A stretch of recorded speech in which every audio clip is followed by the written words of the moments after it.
Plano world के analysis and review segment में आपका स्वागत है। आज हम बात करेंगे निप्पॉन इंडिया कंजम्पशन फंड के डायरेक्ट वर्सेस रेगुलर प्लान के बारे में।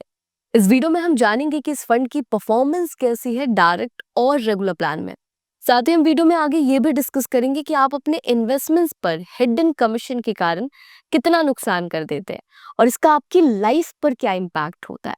तो अंत तक वीडियो में बने रहे, वीडियो को लाइक करें, साथ ही चैनल को सब्सक्राइब करें। ये फंड आपके लिए कैसा है, इसके लिए आप अपना रिस्क प्रोफाइलर किसी एडवाइजर के साथ चेक करें या फिर खुद प्रॉपर फाइनेंशियल एजुकेशन लेकर इसको करें। ये एनालिसिस वीडियो प्लानो वर्ल्ड के फाउंडर मिस्टर विक्रम मजुमदार जी और उनकी टीम के द्वारा बनाया गया है। नमस्कार, मैं अदिति और आप देख रहे हैं plano world analysis and review segment. Video में आगे चलने से पहले हमारी आपसे ये रिक्वेस्ट है कि आप हमारी मुहिम में हमारा साथ दें। हम प्लानो वर्ल्ड पर 1 करोड़ परिवारों को उनका फाइनेंशियल एडवाइजर बनाना चाहते हैं, क्योंकि हमारे देश में एजेंट्स तो कई सारे हैं पर एडवाइजर्स की कमी है। और अगर आपका एडवाइजर आपसे डायरेक्टली फी चार्ज नहीं कर रहा है, इसका मतलब है कि वो हिडन कमीशन जनरेट कर रहा है, वो भी आपके ही फंड से। यानी कि आपको वो वही प्लान देगा जिसमें उसका ज्यादा फायदा है। तो अब आप बताएं, क्या वाकई आपके पास कोई एडवाइजर है? मेरा आपसे एक सवाल है कि आज तक आपने जो भी इन्वेस्टमेंट्स किए हैं वो किससे पूछ कर किए हैं? किसी म्यूचुअल फंड एजेंट से, इंश्योरेंस एजेंट से, या फिर किसी बैंकर से? कभी आपने सोचा है कि क्या इनकी वाकई दिलचस्पी है आपके भविष्य की जिम्मेदारियों को पूरा करने में, या फिर ये लोग बस इतना चाहते हैं कि इनका एक बेस्ट प्लान बिक जाए जो इनके लिए बेस्ट कमीशन जनरेट करके लाए? जवाब आपके पास खुद है। वैसे में आप इनके ऊपर कैसे रिलाय हो सकते हैं अपने भविष्य की जिम्मेदारियों को पूरा करने के लिए? भविष्य आपका है, जिम्मेदारियां आपकी हैं, तो उन्हें पूरा करने की रिस्पॉन्सिबिलिटी भी आपकी ही बनती है। आपके पास कोई दूसरा व्यक्ति नहीं है जो आपके भविष्य में इंटरेस्टेड हो और आपके लिए आपकी जिम्मेदारियों को पूरा कर दे। इसीलिए आपको खुद ही अपना फाइनेंशियल एडवाइजर बनना होगा। तो जल्द से जल्द अपने फाइनेंशियल एजुकेशन की शुरुआत करें और अपना फाइनेंशियल एडवाइजर खुद बने। आगे चलते हैं कैलकुलेटर पर, जो बनाया है प्लानो वर्ल्ड के फाउंडर मिस्टर विक्रम मजुमदार जी ने। ये एक सर्टिफाइड फाइनेंशियल प्लानर है और लगभग 20 सालों से फाइनेंशियल प्लानिंग में है। इन्होंने 25,000 से ज्यादा परिवारों को ट्रेनिंग के माध्यम से ये सिखाया है कि उन्हें अपना पैसा खुद कैसे मैनेज करना है। यहाँ पर आपके सामने कैलकुलेटर है। हमने फंड लिया है निप्पॉन इंडिया कंजम्पशन फंड। इस फंड की एनएवी को हम रेगुलर और डायरेक्ट प्लान में कंपेयर करेंगे। साथ ही हम ये भी चेक करेंगे कि आप अपने इन्वेस्टमेंट्स पर हिडन कमीशन के कारण कितना नुकसान कर देते हैं। 2 डेट्स आपको यहाँ पर दिख रही होंगी। पहली डेट है 2 जनवरी 2013 की और दूसरी डेट है आपके सामने 4 सितंबर 2025 की। वैसे में देख लेते हैं कि 2 जनवरी 2013 को रेगुलर और डायरेक्ट की एनएवी क्या थी इस फंड की। तो यहाँ पर रेगुलर की एनएवी थी 39.68 और डायरेक्ट की भी एनएवी सेम थी 39.68। अब आ जाते हैं अभी के नियरेस्ट डेट पर, जो कि हमने ली है 4 सितंबर 2025 की डेट। यहाँ पर रेगुलर की एनएवी है 207.40 और डायरेक्ट की एनएवी है 233.40। अब इसको एक एग्जांपल से समझने की कोशिश करते हैं। मान लेते हैं कि एक व्यक्ति ने 1 लाख का इन्वेस्टमेंट किया था 2013 में। तो आज के डेट में उनके इन्वेस्टमेंट की क्या वैल्यू होगी रेगुलर और डायरेक्ट प्लान में इस फंड के? तो यहाँ पर रेगुलर प्लान में इस इन्वेस्टमेंट की वैल्यू बन रही है अप्रॉक्स 5,22,000 की। वही दूसरी तरफ डायरेक्ट प्लान में इस इन्वेस्टमेंट की वैल्यू बन रही है अप्रॉक्स 5,87,000 की। इन दोनों अमाउंट के बीच का जो डिफरेंस आ रहा है वो आ रहा है 65,401 रुपीज का।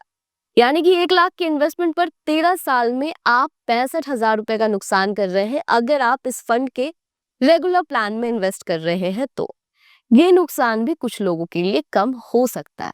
उन्हें ये लग सकता है कि अगर मेरे इतने पैसे जा भी रहे हैं तो मैंने यहाँ पर 1 लाख का 5,22,000 रुपए बनाया भी तो है। लेकिन यहाँ पर आपके लिए समझने वाली बात ये है कि सिर्फ 1 लाख के इन्वेस्टमेंट की यहाँ बात हो रही है और सिर्फ 1 लाख के इन्वेस्टमेंट पर अगर आप इतना नुकसान कर रहे हैं तो सोचिए कि आपने बस 1 लाख का इन्वेस्टमेंट तो किया नहीं होगा, आपने और भी कई इन्वेस्टमेंट्स किए होंगे। तो सोचिए कि आप कितना नुकसान कर रहे होंगे। अपने अगले कैलकुलेटर से हम यही समझेंगे कि म्यूचुअल फंड के इन्वेस्टमेंट्स पर हिडन कमीशन के कारण और जानकारी की कमी के कारण कितना ज्यादा नुकसान आप कर देते हैं। यहाँ पर आपके सामने हमारा ये दूसरा कैलकुलेटर है। इस कैलकुलेटर को आप डिस्क्रिप्शन में दिए गए लिंक से डाउनलोड भी कर सकते हैं और चेक कर सकते हैं कि रेगुलर और डायरेक्ट प्लान में वेल्थ क्रिएशन में कितना फर्क आता है और अगर आप रेगुलर प्लान में इन्वेस्ट कर रहे हैं तो आप कितना ज्यादा नुकसान कर रहे हैं। तो आइए कैलकुलेटर पर चलते हैं और एग्जाम्पल से समझते हैं। मान लेते हैं कि एक व्यक्ति ने रेगुलर प्लान में इन्वेस्ट किया, उन्होंने 20 लाख का वन टाइम इन्वेस्टमेंट कर दिया है और 20,000 की मंथली एसआईपी वो अगले 20 साल तक के लिए कंटिन्यू कर रहे हैं। वैसे में 11% के रेट ऑफ रिटर्न के हिसाब से उनकी जो मेच्योरिटी पर वैल्यू आ रही है वो आ रही है अप्रोक्स 3,24,36,000 की।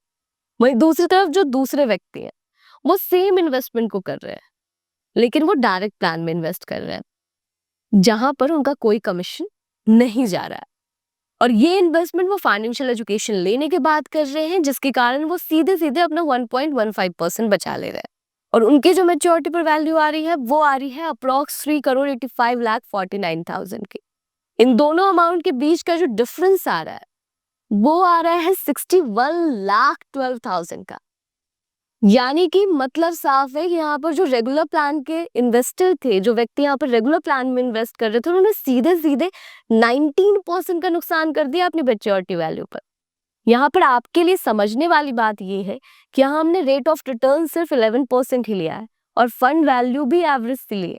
अगर आपकी फंड वैल्यू भी ज्यादा है और आप रिटर्न भी ज्यादा बना रहे हैं तो आप और भी ज्यादा नुकसान कर रहे होंगे। तो सोचिए मत और इस कैलकुलेटर को जल्द से जल्द डाउनलोड कीजिए और चेक कीजिए कि आपका कितना नुकसान हो रहा है। यहाँ तक आपको ये बात तो समझ में आ गई कि जो डायरेक्ट प्लान के इन्वेस्टर्स हैं वो बेहतर वेल्थ क्रिएट कर पाते हैं, मेच्योरिटी पर बेहतर वैल्यू पाते हैं। लेकिन डायरेक्ट प्लान के इन्वेस्टर्स को लेकर स्टडीज का कुछ और कहना है। स्टडीज बताती हैं कि डायरेक्ट प्लान के इन्वेस्टर्स अक्सर नुकसान करते हैं क्योंकि उनके पास सही जानकारी नहीं होती। उन्हें नहीं पता होता कौन सा फंड उनके लिए सही है, स्कीम ऑप्शंस को कैसे चूज करना है, कब एसआईपी को स्टार्ट करना है, कब एसआईपी को स्टॉप करना है, कितने अमाउंट की एसआईपी करनी है, बाजार का मूल्यांकन कैसे करना है, टैक्स का क्या करना है। ये सारी जानकारियां नहीं होने के कारण डायरेक्ट प्लान के इन्वेस्टर्स जो हैं वो अक्सर वेल्थ क्रिएशन से चूक जाते हैं।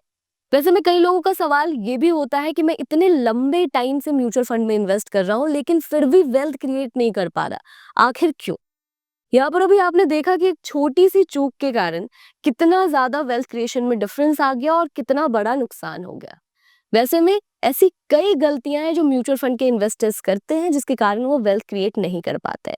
विक्रम मजुमदार सर के इस वीडियो से आप जान सकते हैं कि क्या गलतियां हैं जो आप दोहरा रहे हैं जिसके कारण आप वेल्थ क्रिएट नहीं कर पा रहे हैं, और उन गलतियों को अवॉइड करते हुए आप अपने वेल्थ क्रिएशन की जर्नी को स्टार्ट कर सकते हैं। अब मेरा आपसे एक सवाल है कि क्या आपने इन्वेस्टमेंट बस इन्वेस्टमेंट करने के लिए किया था, या फिर आपकी कुछ भविष्य की जिम्मेदारियां हैं, आपके कुछ फ्यूचर गोल्स हैं, उनको पूरा करने के लिए आप इन्वेस्टमेंट कर रहे हैं? जरूर आपका जवाब यही आने वाला है कि जिम्मेदारियां हैं तभी तो इतने मेहनत से सेविंग्स कर रहे हैं, इन्वेस्टमेंट कर रहे हैं कि भविष्य अच्छा हो। वैसे में अपने अगले कैलकुलेटर से हम यही समझेंगे कि जिस तरह से आप अपने फ्यूचर की प्लानिंग कर रहे हैं या फिर जिस तरह से आप इन्वेस्टमेंट कर रहे हैं, क्या उससे आपके भविष्य की जिम्मेदारियां पूरी होने वाली हैं, क्या उससे आपके फ्यूचर गोल्स पूरे होने वाले हैं। तो आइए चलते हैं अपने अगले कैलकुलेटर पर। यहाँ पर आपके लिए हमारी टीम ने कुछ एग्जाम्पल्स रेडी किए हैं जो कि आपकी लाइफ की रिस्पॉन्सिबिलिटीज है। इनको पूरा करने के लिए आपने जरूर ही एक पर्टिकुलर अमाउंट की प्लानिंग की होगी कि आने वाले समय में मुझे इतने पैसों की जरूरत होने वाली है। लेकिन ये जरूरत असल में कितने पैसों की होने वाली है, हम यहाँ पर वही चेक करने वाले हैं। मान लेते हैं कि आपने अपनी बेटी के प्रोफेशनल एजुकेशन के लिए 15 लाख की प्लानिंग की है, तो आने वाले 5 साल बाद ये जरूरत हो जाएगी आपकी 24,15,000 की। वही अगर आपने अपनी बेटी के एमबीए के लिए किसी साधारण से एमबीए कॉलेज में प्लान किया कि 15 लाख में तो मैं आराम से अपनी बेटी का एमबीए कंप्लीट करा दूंगा, तो आने वाले 10 साल बाद उसी साधारण एमबीए कॉलेज का खर्च बैठने वाला है आपको 38,90,000 का। अब आ जाते हैं आपके बेटे के प्रोफेशनल एजुकेशन पर। तो अगर आपने यहाँ भी 15 लाख की प्लानिंग की है तो आने वाले 12 साल बाद आपको जरूरत होने वाली है 47,07,000 की। क्योंकि बच्चों की एजुकेशन के ऊपर किस हिसाब से महंगाई बढ़ती जा रही है ये हम सब जानते हैं। यहाँ पर जो हमने इन्फ्लेशन रेट लिया है वो सिर्फ 10% का ही लिया है, महंगाई इससे ज्यादा भी इंक्रीज हो रही है। अब बात कर लेते हैं आपके बच्चों की शादी की। तो यहाँ भी अगर आपने 10 लाख की प्लानिंग की है तो आने वाले 18 से 20 साल बाद ये जरूरत हो जाएगी 33 से 38 लाख की, क्योंकि 7% के हिसाब से महंगाई यहाँ भी तो बढ़ रही है। क्या आपने इस हिसाब से इन्वेस्टमेंट्स किए हैं? क्या आपने इस हिसाब से अपने फ्यूचर की प्लानिंग की है? अगर इस चीज को देखने के बाद आप अपने इन्वेस्टमेंट पर डाउट कर रहे हैं या फिर आपको ऐसा लग रहा है कि क्या मैंने सही इन्वेस्टमेंट किया है भी है या नहीं, तो आपको अपने इन्वेस्टमेंट्स को जांचने की जरूरत है, आपको चेक करने की जरूरत है कि आप जो इन्वेस्टमेंट कर रहे हैं वो कितना सही है और कितना गलत। ये कैलकुलेटर आपको मनी आईक्यू क्लास में भी मिलता है। इस कैलकुलेटर पर आप अपने और भी गोल्स, अपनी जिम्मेदारियों को फिल कर सकते हैं और चेक कर सकते हैं कि आने वाले समय में आपको कितने पैसों की असल जरूरत होने वाली है। यहाँ पर जो भी वैल्यू आप देख रहे हैं वो हमने एग्जाम्पल के तौर पर लिया है। आप यहाँ पर अपने प्लानिंग के अकॉर्डिंग वैल्यू को पुट कर सकते हैं। सोचिए जरा कि हम लगातार सेविंग्स करते हैं, मेहनत करके, उसके बाद इन्वेस्टमेंट भी करते हैं, लेकिन फिर भी अंत में पैसा बन नहीं पाता, हम वेल्थ क्रिएट नहीं कर पाते। आखिर क्यों? क्योंकि कभी एफडी ले लिया, कभी पेंशन प्लान ले लिया, कभी इंश्योरेंस प्लान ले लिया, इन सब से भी रह गए तो अपने किसी खास मित्र से एडवाइस लेने पहुंच गए कि तुम बताओ तुमने कौन से प्लान में इन्वेस्ट किया है, हम भी उसी में कर देंगे। और अंततः रिजल्ट ये होता है कि हम हार कर मजबूरी में उसी प्लान में इन्वेस्ट कर रहे होते हैं जो दूसरा हमें एडवाइस कर रहा होता है, क्योंकि हमारे पास करेक्ट नॉलेज नहीं है कि हम डिफरेंशिएट कर पाएं या जज कर पाएं कि ये प्लान हमारे लिए सही है या नहीं है। इसीलिए आपको जरूरत है प्रॉपर फाइनेंशियल एजुकेशन की, जो कि आपको मिलता है मनी आईक्यू क्लास पर। मनी आईक्यू क्लास पर आपको आपके 5 सवालों के जवाब मिलते हैं।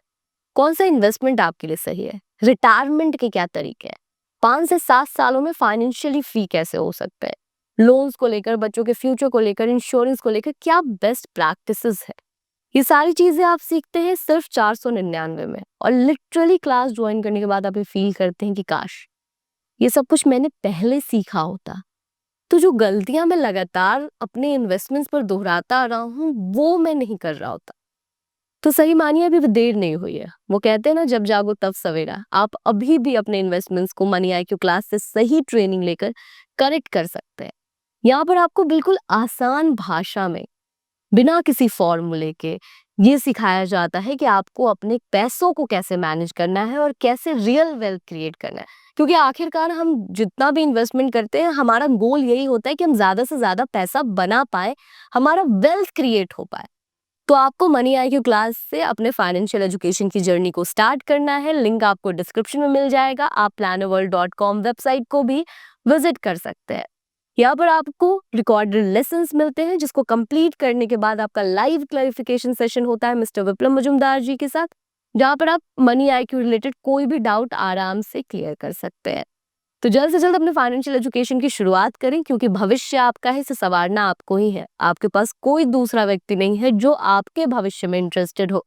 आशा करती हूँ कि आपको ये वीडियो अच्छा लगा हो। अगर आपको ये वीडियो अच्छा लगा है तो आप इस वीडियो को लाइक करें, साथ ही चैनल को सब्सक्राइब करें, और इसी तरह के और भी प्लान्स के ऊपर अगर आप रिव्यू वीडियो देखना चाहते हैं तो कमेंट सेक्शन में जरूर बताएं। हम उस प्लान के ऊपर जल्द से जल्द वीडियो लेकर आने की कोशिश करेंगे। तब तक के लिए धन्यवाद।